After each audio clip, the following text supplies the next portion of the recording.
Hello and good afternoon, everyone. Thank you for joining the North Dakota Native Vote Redistricting and Public Testimony presentation.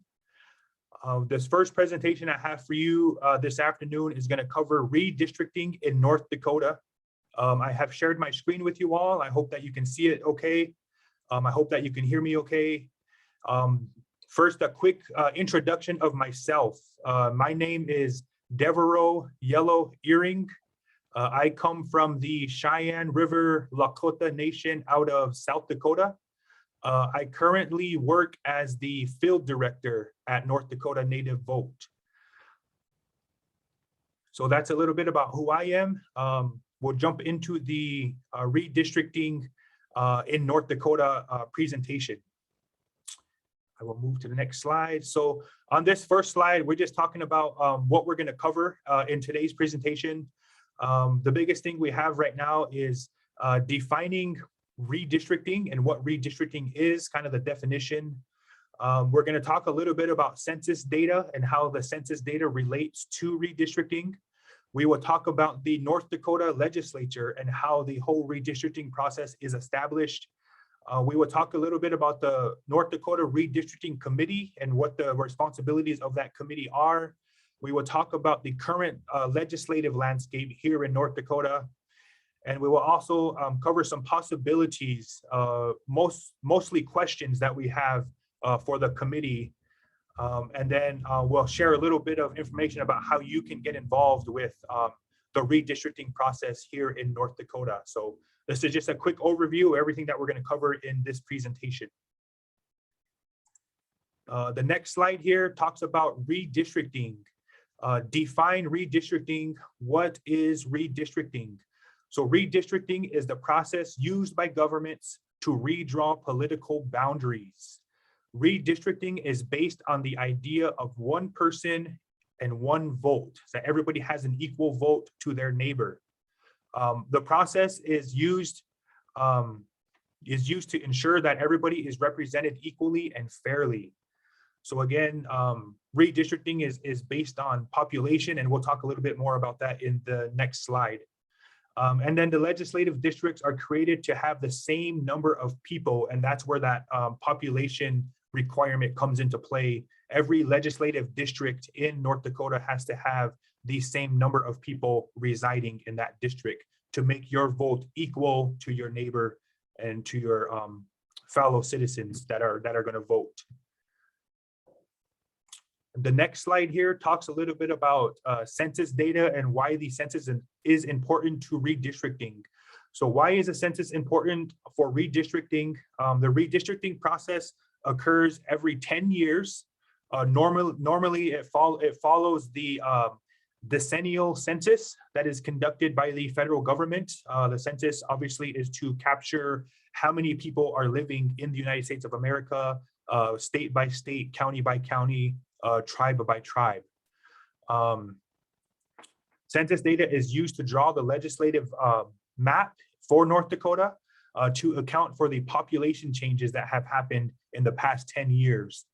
So 10 years ago, the 2010 census, they used that population number to create the current legislative maps here in North Dakota. And we will talk a little bit about how that looks further down in the presentation. But this is how the census data relates to redistricting. It's all population based. Want to make sure that every district has an equal number of people living in that district. And then just a quick side note for you all, the 2020 census data is now available. They have released initial data. You can visit the census.gov website to find more information about your community. So this next slide here, the North Dakota Legislature. This slide is going to talk a little bit about how the redistricting process is established in North Dakota. So the North Dakota State Legislature is responsible for drawing state legislative lines, district lines. The legislators will get into session, the Legislative Assembly. They will actually create a bill that focuses on establishing a redistricting committee, and then it has to be passed into law. So for for this 2021 redistricting, it was House Bill 1397 that was passed on April 22nd, 2021 to establish the redistricting committee and begin the process to drawing new legislative maps for the state. Some side notes for you all regarding the legislature. There are some states in the US that establish a independent and a nonpartisan redistricting committee who is responsible for drawing those legislative district lines. North Dakota does not follow the independent approach. They do more of a legislature approach. We have elected officials who are responsible for doing the redistricting, and it comes from the legislature itself. The Senate and the House are responsible for drawing the maps. And another quick side note for you all, there was a Senate bill 2228 that was defeated.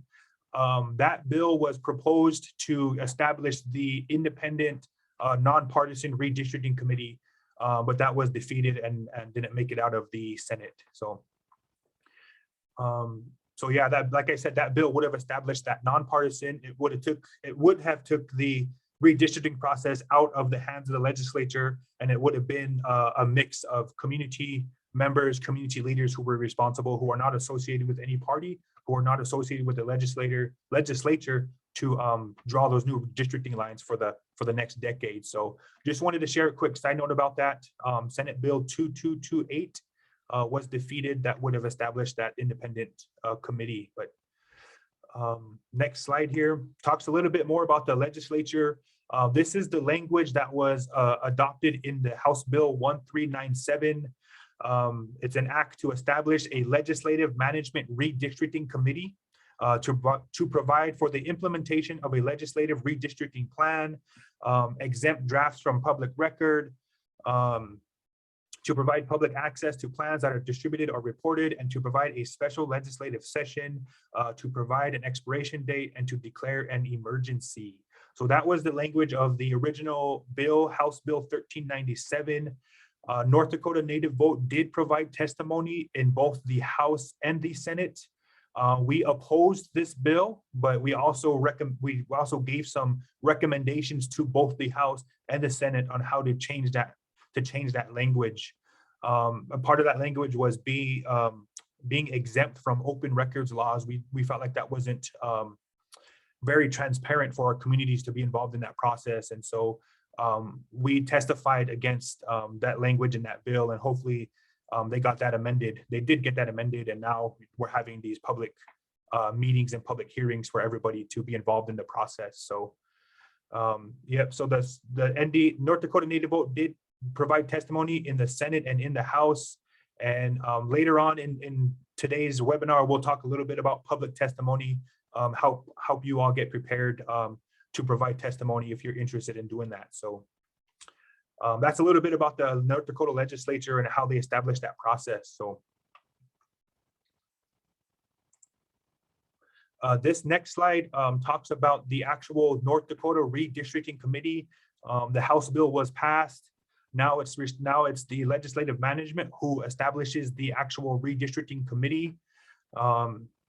North Dakota establishes a legislative management committee. They select a chairperson and a co-chairperson. For this year, I think it's a 16-member. It is a 16-member committee. Both eight members from the Senate and 8 members from the House of Representatives form the actual redistricting committee. So a chairperson was appointed. They established the 16-member committee. They are responsible for hosting the public hearings, hosting public input, and actually drafting what the legislative maps will look like going into the next 10 years for North Dakota. And then, like I mentioned, there are public hearings coming up that the redistricting committee is hosting. And we'll talk a little bit more about that later on in the presentation. But another side note for you all, the committee chairperson is Bill Devlin, and he represents District 23. District 23 encompasses the Spirit Lake Reservation. So anybody from the Spirit Lake Reservation, the chairperson of the committee is Bill Devlin, who is one of your House of Representatives. So just wanted to share that little side note with you all. Here is a quick snapshot for you all. This is the North Dakota Redistricting Committee members. These are the Senate members. So the Senate had selected eight people to be part of this redistricting committee. Just wanted to give you a quick snapshot of who these people are. The one thing to point out, one thing that stands out to us at North Dakota Native Vote is the disparity in our representation from both parties. You can tell here in the Senate side, there are 7 Republican officials, and there is 1 Democratic official who is responsible for representing the Senate side of this committee. So, and then the next slide is another snapshot for you. These are the House of Representatives. These are the 8 members who are representing the House. I mentioned Bill Devlin, he is the chair from the House of Representatives. And again, you can see that disparity between the representation of both parties, 7 Republicans and 1 Democrat. So just wanted to give you a snapshot of who these people are. We'll be sharing these slides out with you all after the presentation is done. If you want to reach out to any of them or ask any questions to them directly, definitely we'll share this. Okay, the next slide here is the current North Dakota district landscapes. So the question is, who controls the state legislature? So the North Dakota state legislature currently has 47 legislative districts. There are 47 senators who are elected to represent the Senate. In the 2021 session, there were 40 Republicans and 7 Democrats in the Senate. There are 47 legislative district means that 2 House members will be elected for each district, which gives you a total of 94 House of Representatives who are serving in office right now in 2021.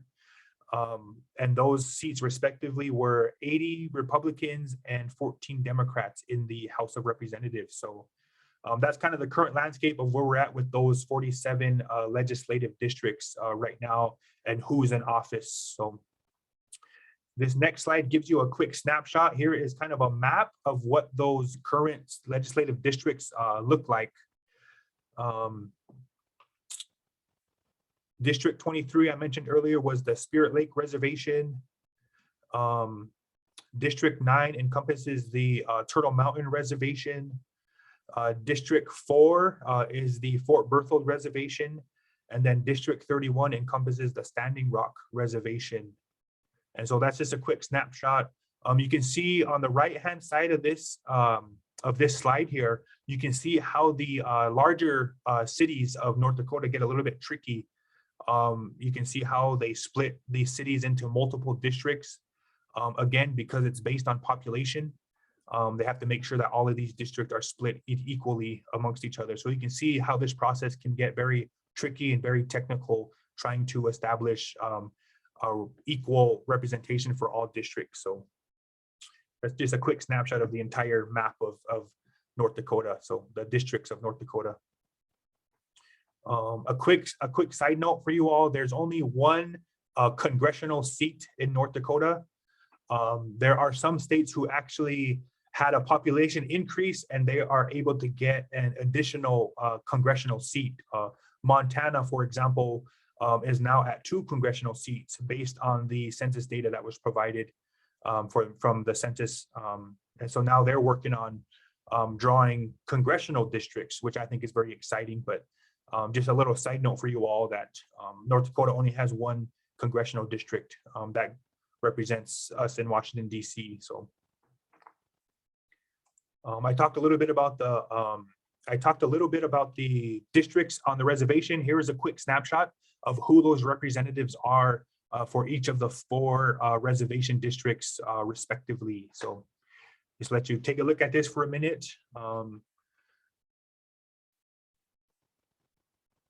Don't really have any keynotes or key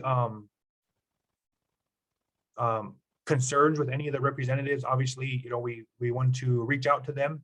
If you're calling in from your respective community, whether you're from Fort Berthold or Turtle Mountain, Spirit Lake or Standing Rock, these are your representatives. These are your senators and your House of Representatives who are the lawmakers for the state. And I always encourage people just to email them or give them a call and ask them questions, and you know, just try to establish some kind of rapport with them. They were elected into office and they're going to serve a few terms there to into the future. So just wanted to share some of those officials with you all who represent the tribal communities in North Dakota. So this next slide, we are going to talk a little bit about possibilities. At the beginning of the presentation, I talked about some of the questions that we have. I like to identify these as more of possibilities. You ask a question and you give your insight about how can we make things more fair? How can we make things more equitable, more representable to our communities? The three things that we have on our list of questions for the committee. Number one is the single member house districts. It's also called split house districts. The second one is prison populations or group living populations. We'll talk a little bit more about that. And then also deviations. Deviation sounds like a very technical word, but the question is, how is that deviation standard established by the committee? And we'll talk a little bit about that in the next few slides. So these are the possibilities that we're trying to pursue here at North Dakota Native Vote. The first one is single member house districts. What is a single member house district? So the idea of a single member house district or a split house district is that the legislative district will be split into two parts. For example, District 31A and District 31B. In theory, citizens who live within the boundaries of 31A will vote for a single member to their House of Representatives, and then the people living in 31B will vote for a single member to represent them in the House of Representatives. So this still allows two members from the House to be elected to the legislature, but they also represent two of those split populations. And so this is something that we're trying to advocate for as North Dakota Native Vote. We think that by creating these split house districts, we'll have a higher chance of electing people that we know. Some of our leaders from our communities will be able to have more representation in the state legislature. And we think that our tribal communities could benefit from these split house districts. Again, it goes back to that population requirement. So on this next slide here, I'm going to show you an example of what that will look like. So this is a single member house district or a split house district. This is the legislative map of South Dakota. Our neighbors in South Dakota, they do implement the split house districts for each reservation in South Dakota. Right here, you can see that there is a population requirement of 14,310 people per legislative district, right? So if you take a look at the map, the entire district is 26, sorry. The entire district is 26, right? So there's 14,310 people that live in District 26 of South Dakota. Now they split that in half. So on 26B, there are 7,155 people. And then 26A, there are 7,155 people. So they still meet that population requirement that is set by the legislature, but it's split and they elect one representative from each of those two respective districts. If you see in 26A, a majority of that landmass are the two reservations in South Dakota. The Standing Rock Reservation and the Cheyenne River Reservation encompass the entire 26A, and they have a better chance at electing one of their community leaders or one of their own people to represent them at the state legislature. So that's kind of the idea behind a split house district. As far as the Senate goes, so this is just the House of Representatives. The Senate only elects one senator per district. So they will remain as an at-large. So at-large means that the entire district votes for one senator. And not to be too confusing, but they do at-large elections for the House of Representatives too, which we feel like creates a disparity for our relatives who want to run for office. We have to battle against the entire district population versus not having that split House district. So just wanted to share that information with you, something that you might want to advocate for your community down the road and see how that see how that split house district will look for your community. So just wanted to share some of that information with you all. This next slide talks about prison populations. Another term to keep in mind is group living. So another question for the committee is, how do they establish the group living population? We're particularly interested in the prison populations of North Dakota. On the left-hand side here, we have our friends at the Prison Policy Initiative who provided us a little chart of what that prison population looks like right now. And there are 4,500 people who are currently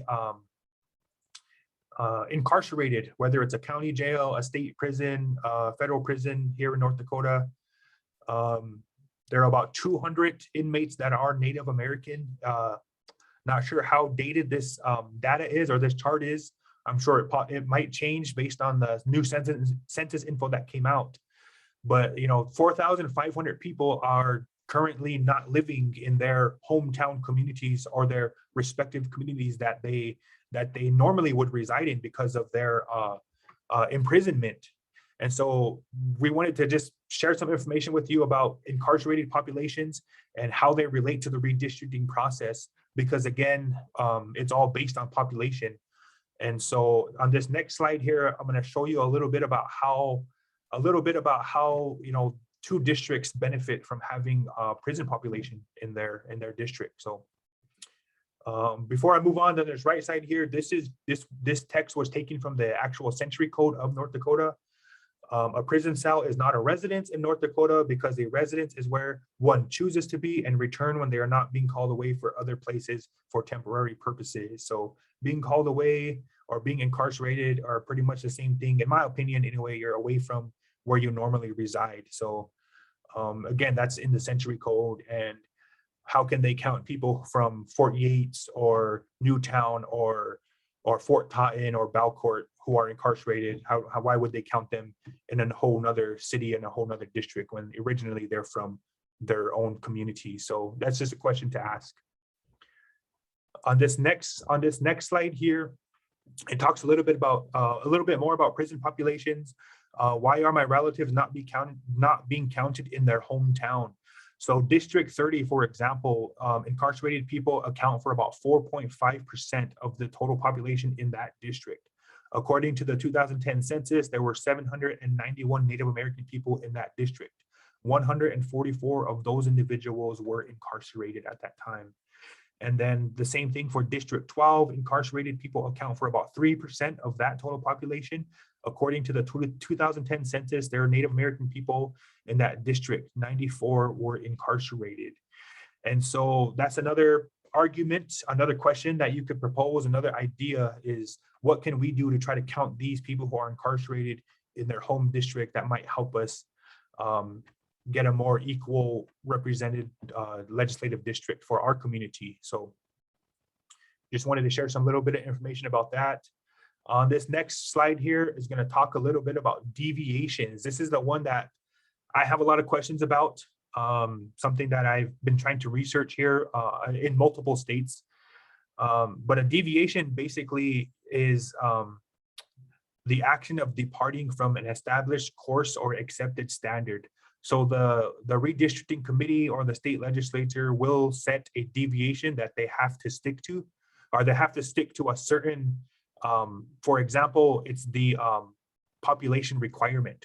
So if you're required to have 14,000 people in one district, if you move away from that, whether you're below it or whether you're above it, that's considered a deviation, right? Because you're moving away from that accepted standard of 14,000, right? So in North Dakota here, you can see these four communities, these four reservations here.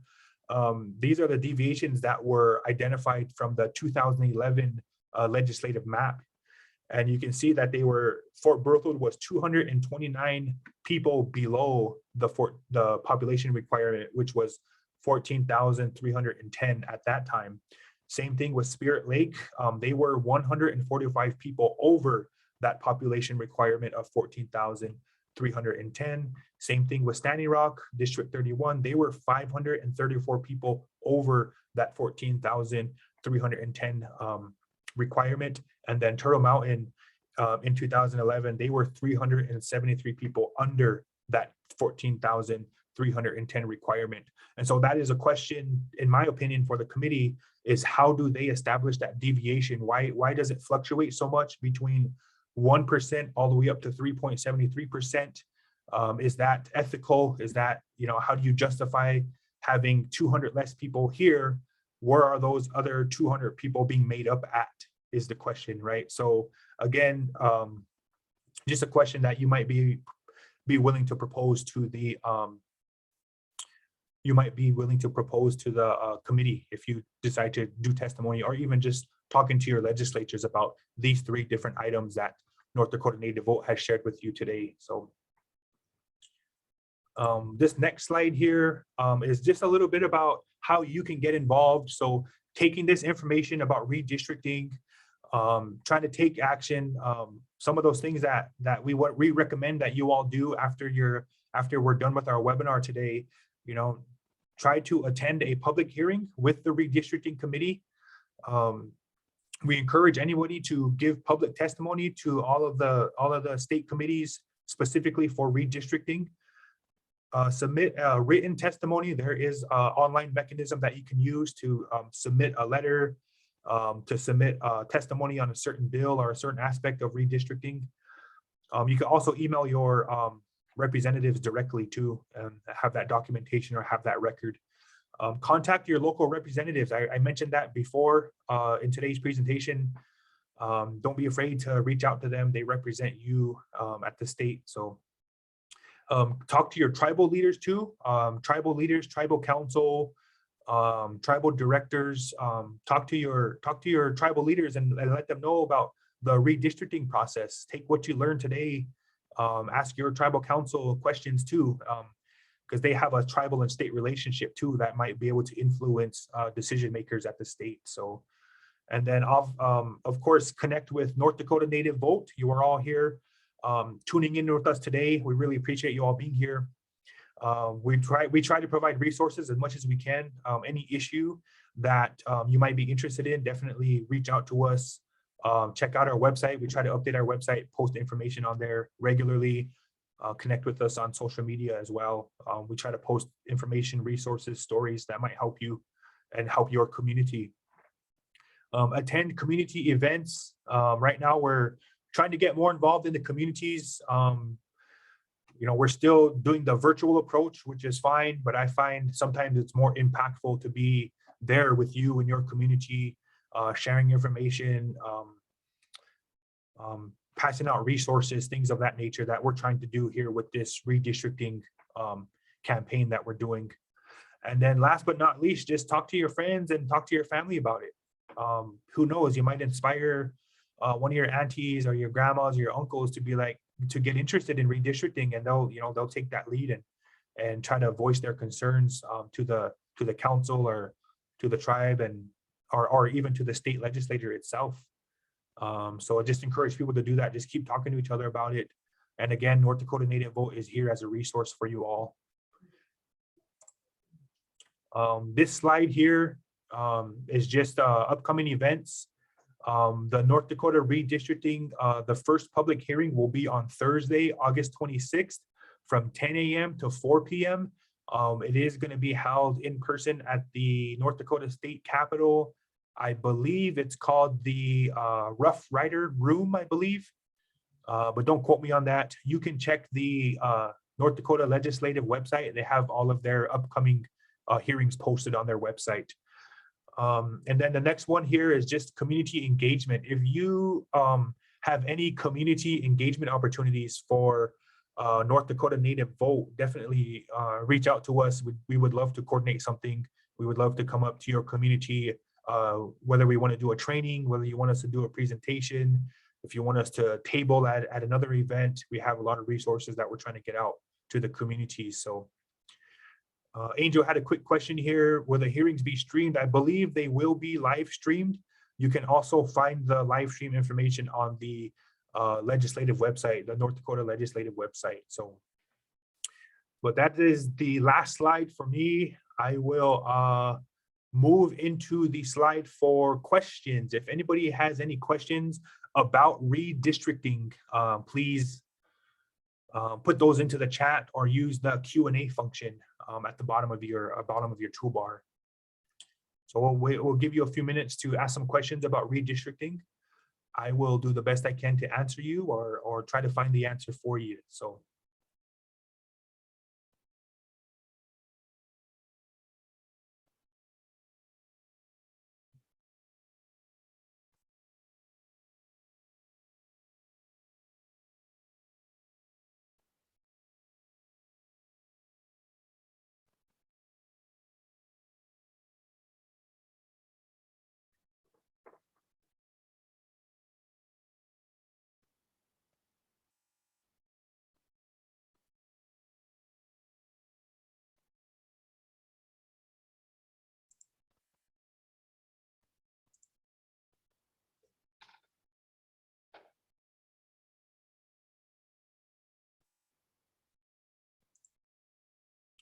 So I have a question in the chat here. Is Turtle Mountain expected to be redirected? I think you meant to say redistricted.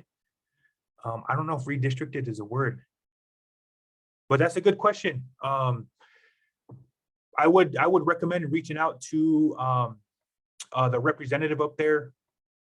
Again, it's based on population. So if Turtle Mountain population has increased, there's potential that they could change those boundaries.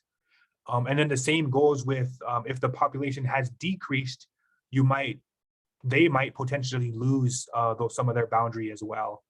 Again, I don't know the exact population requirement this year. I keep hearing a number around 16,000. So if again, they have to try to get to that 16,000 per district. So that's a good question. There's potential for all of them to have their boundaries moved. So it's an interesting process. So that's a good question. Sorry, I don't have a definite answer for you, but it is a high possibility because if it's growing up there, you know, sometimes they'll merge two districts together to make that 16,000, and sometimes if it's big enough, it could continue to stay as its own district, District 9, I think.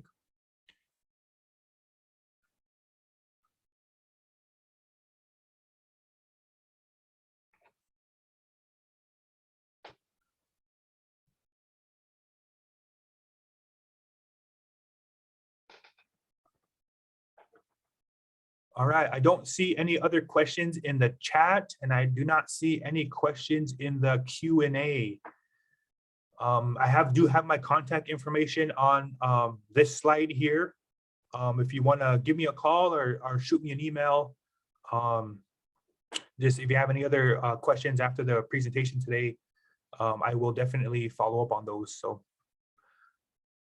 that concludes our first presentation of the afternoon. Hopefully you are all still awake and still with me here. We will jump into the public testimony here.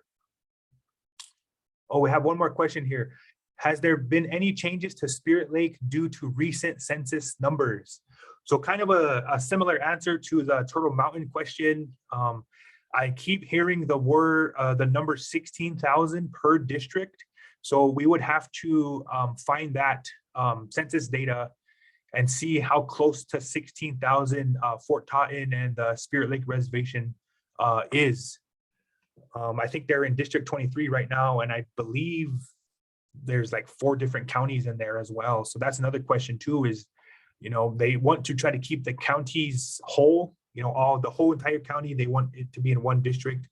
You know, that's the hope of the committee. But it's kind of hard, especially when your community is split into four counties potentially. You know, so how do you keep the reservation whole, and versus how do you keep the counties whole in one district too? So it'll be interesting to see how District 23 changes, if it does change. Again, it's based on that population. Try to get up to that 16,000 requirement. So yeah, again, sorry, I don't have a direct answer for you, but it'll be a good little, good thing to research. Check out the census info for your reservation, and then compare that to the committee. Their hearings on Thursday, so I don't know how much info we're going to get on Thursday, but I just keep hearing 16,000 people per district. So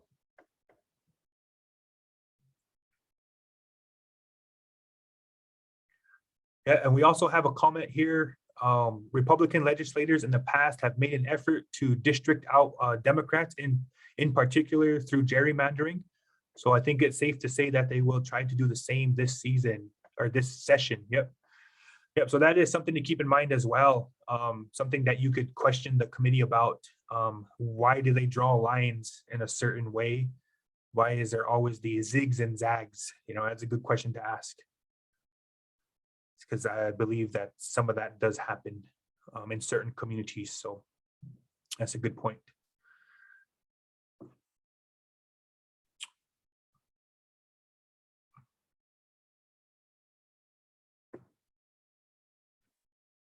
If there are no further questions or comments specifically regarding redistricting, we can jump into the next presentation, which we will be covering the public testimony. So.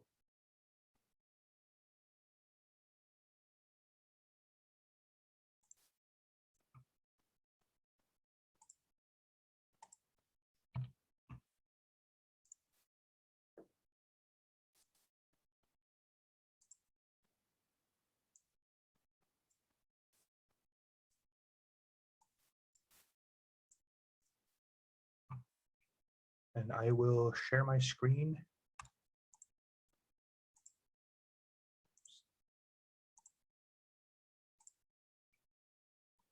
Screen share, and we are doing public testimony.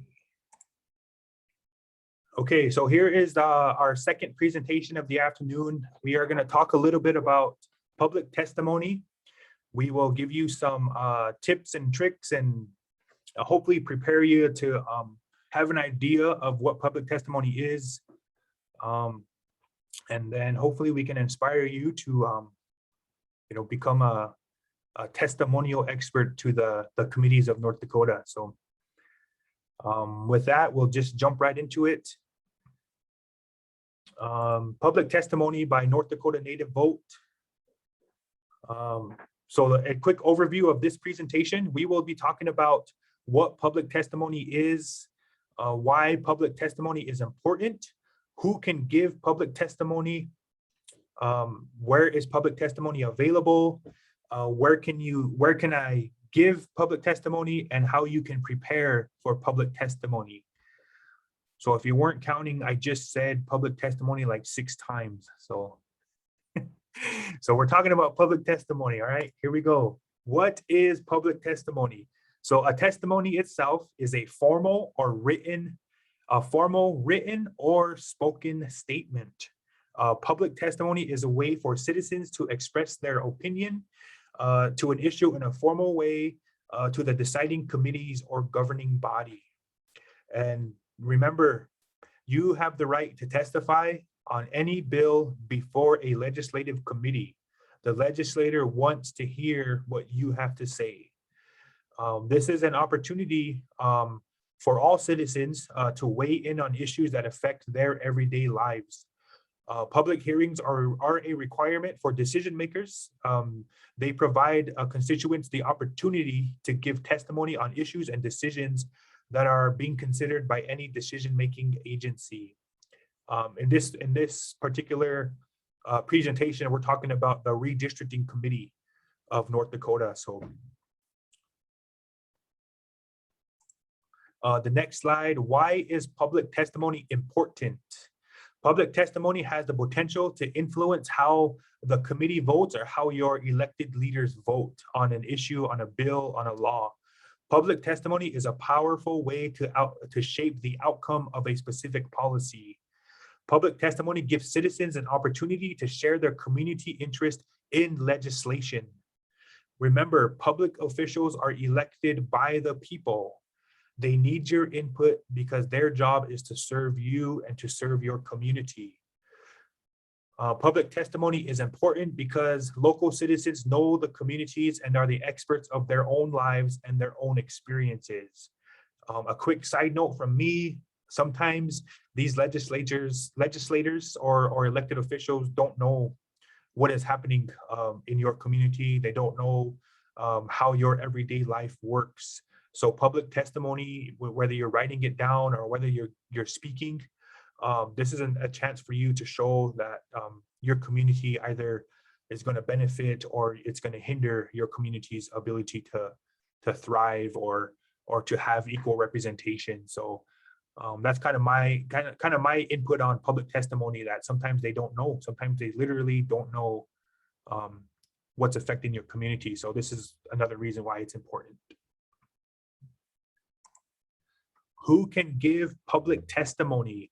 So a private citizen appearing on their own citizens' behalf can give public testimony at any public hearing through the state legislature. But if you're also a registered lobbyist, you can provide testimony as well.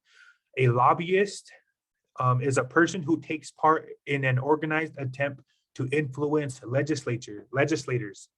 So a lobbyist usually represents a particular organization. A private citizen usually just represents themselves. They come in on their own behalf.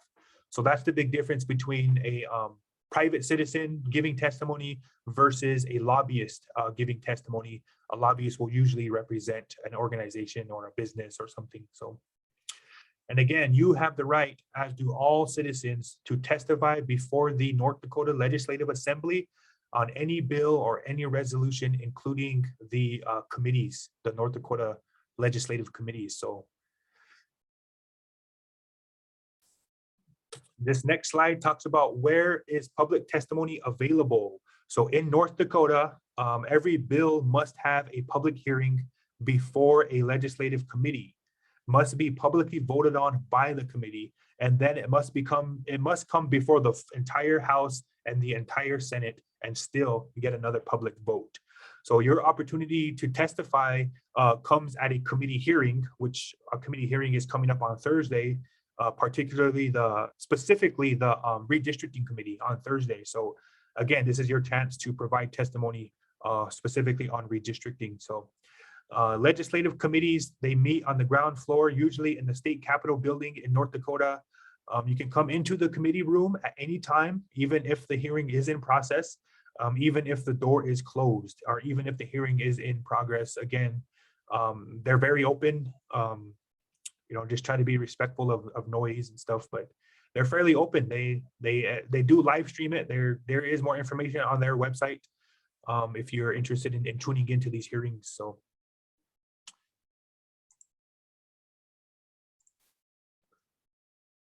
Just a quick side note back to where is it available. Public testimony can be given before any decision-making body. Decision makers rely on local citizens to give input on potential harms or potential situations that they may not have considered yet. So it is important for all people to give their input where there is any opportunity to do so. So again, kind of going back to my side note that sometimes they don't know, they don't understand how their decision might impact your community. So again, try to make yourself available to the committee and just share some of your thoughts about your community. So the next slide here, when can you give testimony? So this just talks a little bit about the protocol here in North Dakota.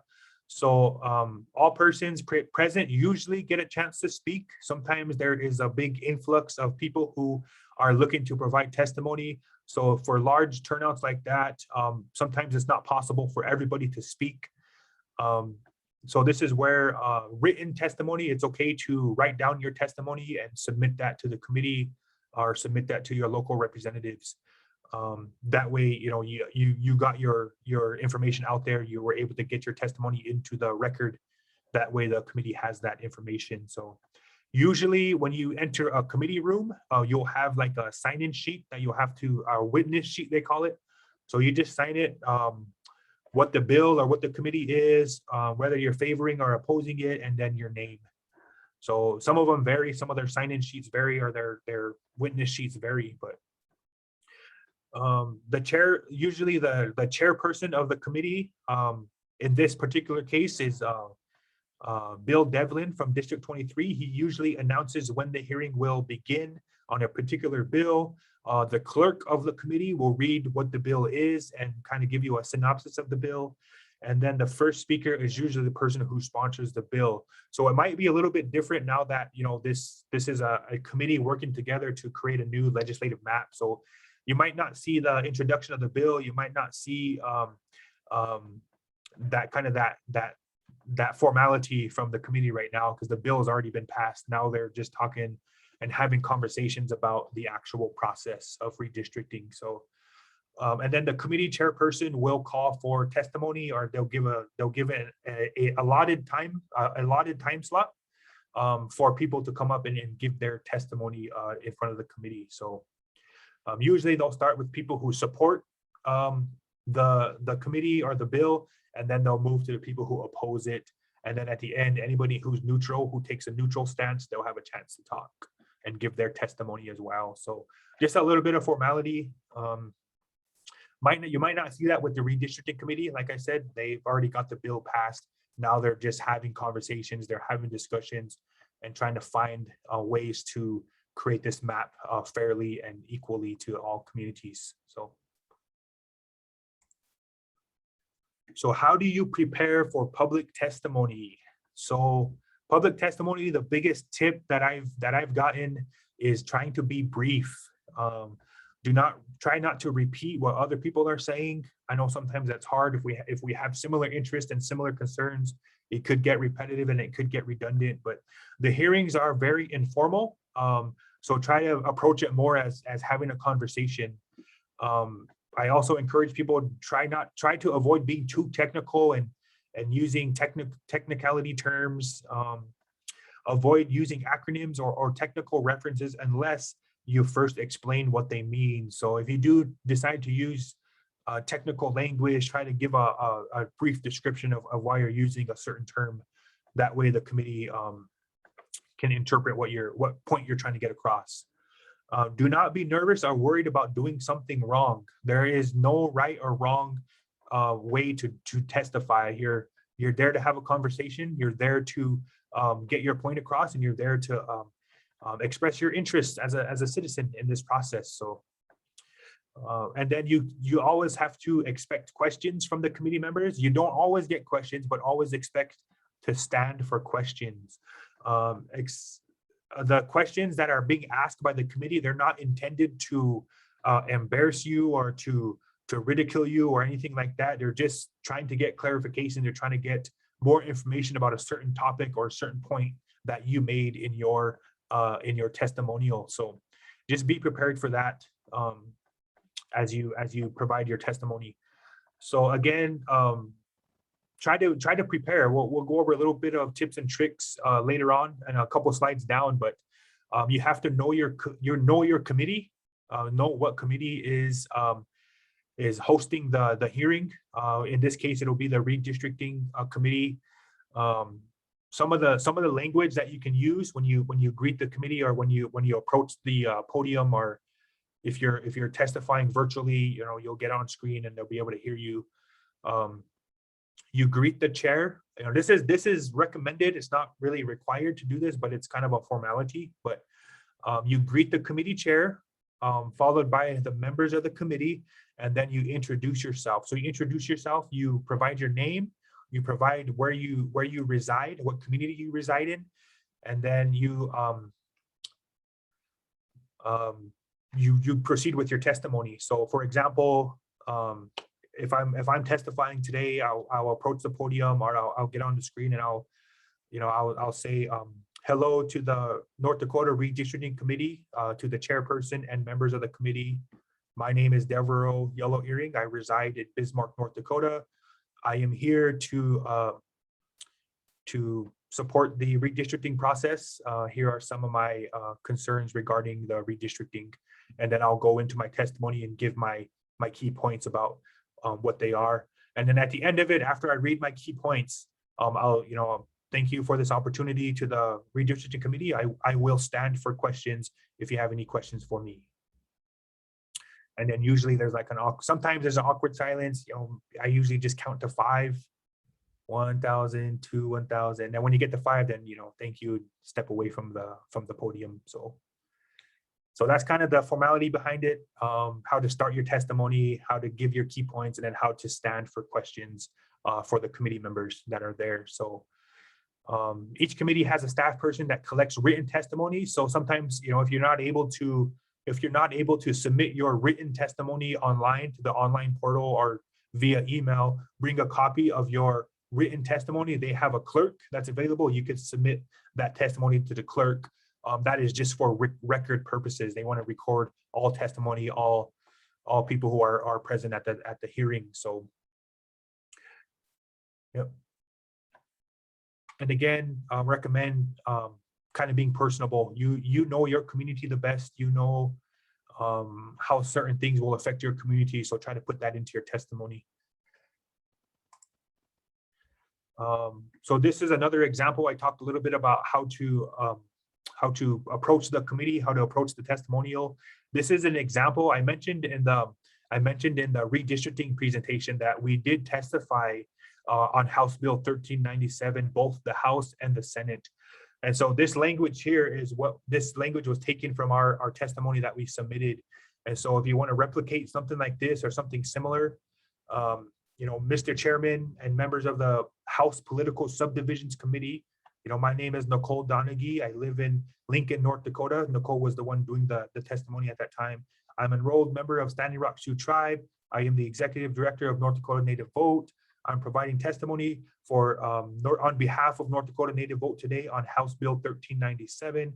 North Dakota Native Vote does not support House Bill 1397 as it is opposed, but through these recommendations, I hope we can accomplish a fair method that will recognize Native American people and our unique role that we play in the political discourse of this state and country. And so that was kind of her opening statement, addressing the committee chair and addressing the committee members and where she stands as far as the bill goes. I know it might be confusing because it's not a specific bill, but I would recommend just writing, I'm here to share my experience with redistricting, or I'm here to share my experience about my community and how it's affected by your redistricting and how my population is affected and how the boundaries are affected. You can talk about how the county, I have 4 different counties on my reservation. You can substitute, I'm opposing this bill or that bill for like a message about your community is what I'm saying. So, but that's just an example of how to start your testimony when you're writing it or when you're preparing to give your testimony.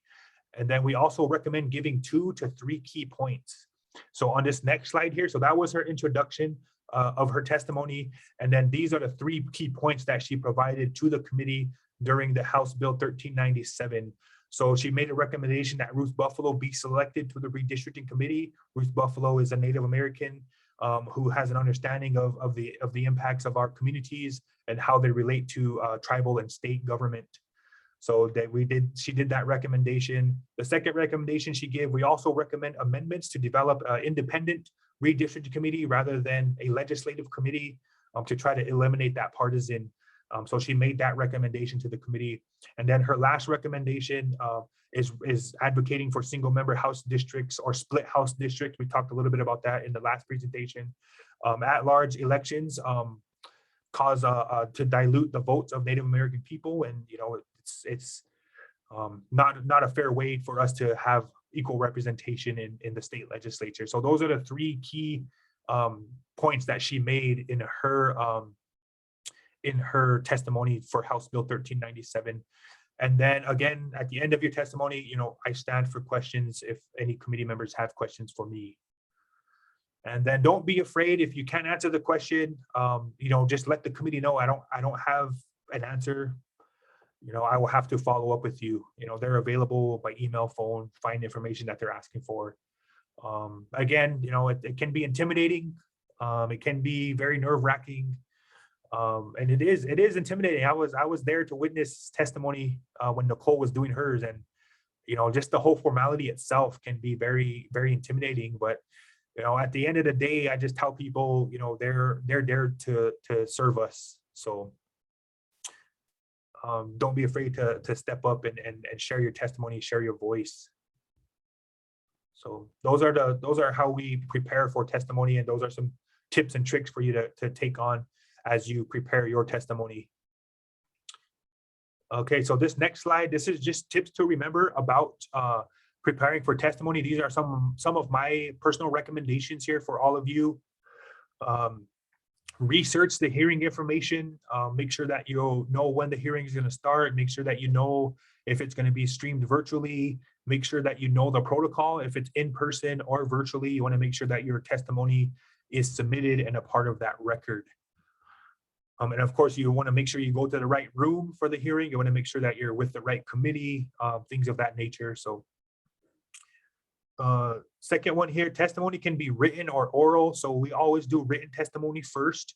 I always recommend people sit down, take some time, write out your testimony, get your 2 to 3 key points, and write that down. That way it's ready to submit written or to the committee, or else you're ready.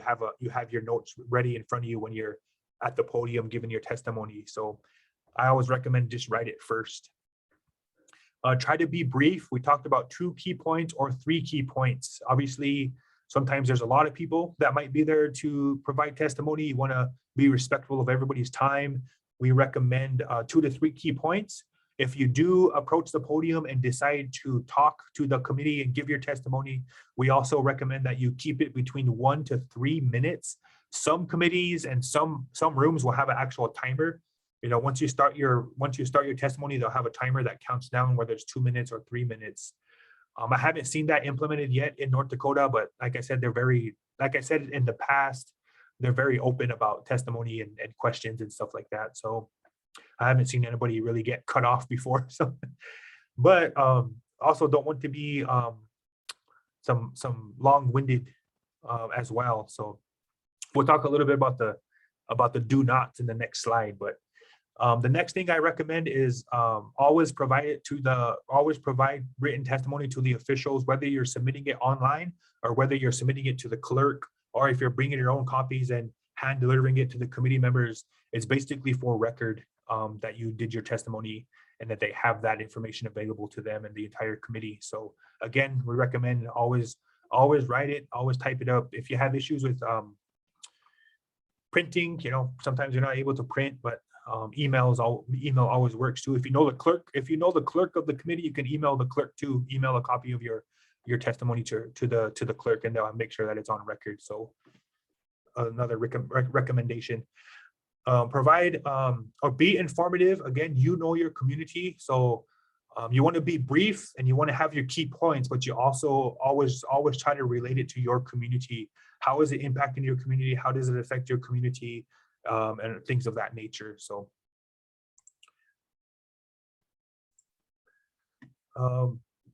try to tell a story to get your point across. So storytelling, kind of a more traditional approach where we tell a story, whether it's a personal story or a story of our friend or a story of our relative that was impacted by decision makers. That's how it's impacting their community. Sometimes those personal stories are very impactful, and they move those committee members, those legislators into a different direction and how they vote. And so I always encourage people to try to tell a story about how it affected, how things affect your community. And then connect with your local legislators. I always recommend talking to local legislators, talk to your local representatives. They're there to serve you. They were elected in your district to be in that position, and they should be available to you and address your concerns or try to answer questions. And they all know each other too. So if you're emailing, your local representative, that local representative might have a good relationship with Bill Devlin, who's the chair of the committee, or vice versa. Senator Oban from Bismarck, she might have a good relationship, with Boucher, who's on there, and then they talk and they conversate. I got this email from this person called me. And so that's another thing. It's kind of kind of a trickle down effect that they all know each other, they all work together, they're all at the Capitol making these decisions for our communities, for the state. And so by connecting with your local legislators, your local representative, there is a chance that, you know, they take all your questions and concerns into consideration. And then my last recommendation, this is something that I actually enjoy doing on my own, is practicing with your friends or family. You know, obviously public speaking is one of the most nerve-wracking things that we can do, but if we can get comfortable with it, if we can type up our testimony and bring a group of friends together, bring some colleagues together, and, you know, I would like you to sit down and listen to my testimony, and then just read what your testimony says. Time yourself 1 to 3 minutes, you know, have a timer up. If you're not comfortable in a crowd, you know, just use the mirror, you know, look in the mirror, read your testimony, time yourself, just practice. You might have to rephrase it if you're stumbling a little bit on certain areas. You know, you want to make sure your writing is not too technical. Make sure that you can pronounce things, enunciate things, you know, adequately. You know, and that's what I encourage people to do. Just practice, write your testimony, practice. You know, and then of course save your copies of all your testimonies. That shows, you know, maybe one day you'll become a full-time lobbyist and you'll be getting paid big money to testify at all these hearings. So you never know. But those are just some cool tips and tricks I wanted to share with you all as far as public testimony goes. And then I mentioned some things not to do for public testimony. There's obviously, you know, try your best to be respectful, to be patient. Don't be too intimidated. Sometimes we tend to overreact sometimes. But some things not to do when you're doing your testimony, we try to avoid any clapping or cheering or any booing or any form of demonstration. We're just there to have a conversation. We're there to get our points across. We're there to answer questions if we can, and then we step away and we move on with the hearing. So again, try to avoid being long-winded. I haven't seen the timer thing implemented yet, but sometimes, you know, people stand up there and talk for 5 or 10 minutes. You know, can be very frustrating for the committee members and the elected officials, and even frustrating for us who are trying to get a turn to share our testimony as well. Do not make accusations. Do not be accusatory. I know sometimes it's easy. We get emotional, we point fingers, and we try to call people out. We want to try to avoid that. Again, we're there to have a conversation. We're there to get our points across, and we're trying to educate the committee that how their decisions impact my community. That's what we're there for. We're not there to attack anybody personally or anything like that. So, and again, do not be afraid. I tell people that these committee members, the state legislature, they're elected by the people, and their job is to serve you. So there's nothing to be afraid of.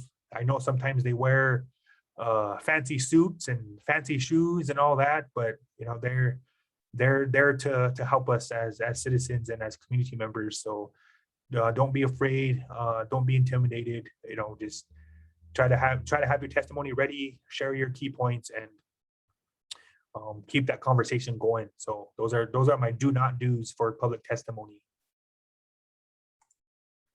And then follow up. I always recommend following up.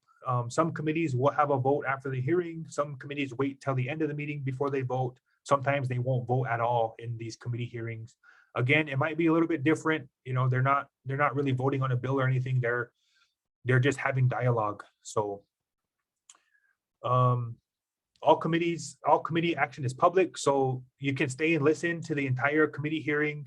You can hear how certain legislators are voting, and then I'm pretty sure most of the hearings are recorded for public record, so you should be able to access their archives, whether it's the agenda, whether it's the notes, the decisions, or the video recording itself is available. And again, stay up to date on the North Dakota legislative website. Their website has a lot of information. Sometimes it's a little overwhelming, but legis.nd.gov, I have a little link down here. They have their committee hearings posted. They have records of different conversations. They're even pulling up redistricting information back in 1961. So just keep that in mind. And then that brings me to the last my last slide is questions. If anybody has any questions, comments or concerns about public testimony, please use the chat, or please use the Q&A function at the bottom.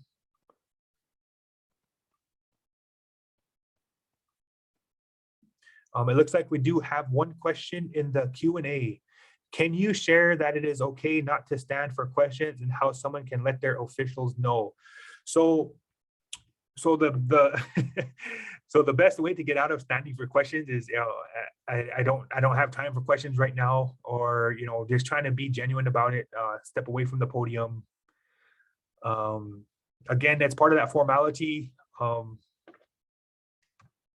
don't know if the committee really expects you to stand for questions. A lot of the time they don't have questions, but if you don't want to stand for questions, I don't think you have to stand for questions. Just let them know that let them know you will not stand for questions, and that your testimony has been submitted to the committee. So, but yeah, that's one of those formality things, and just trying to be genuine and courteous. I will stand for questions, but that's where it gets kind of tricky. You know, do we follow their formality, or do we adapt to maybe having a side question too?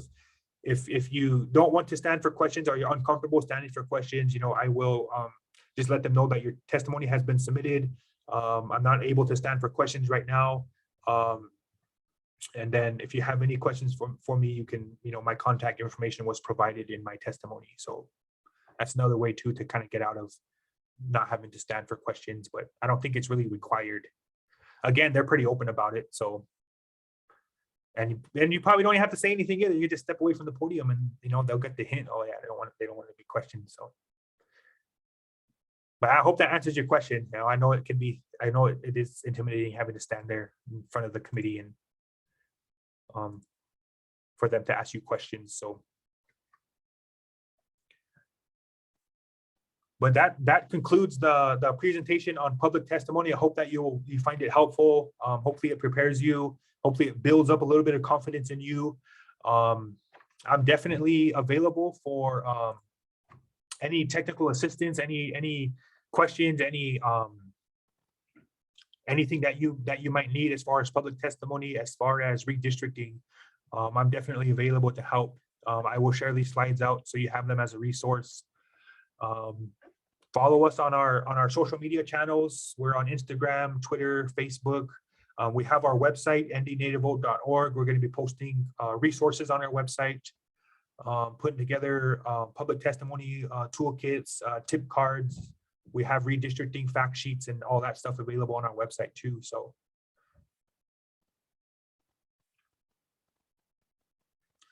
but that concludes the webinar for the evening. If there are no further questions or comments or concerns, I really appreciate everybody tuning in today. This is being recorded, and we will be posting it on our YouTube channel. So, thank you. I hope you all have a good evening.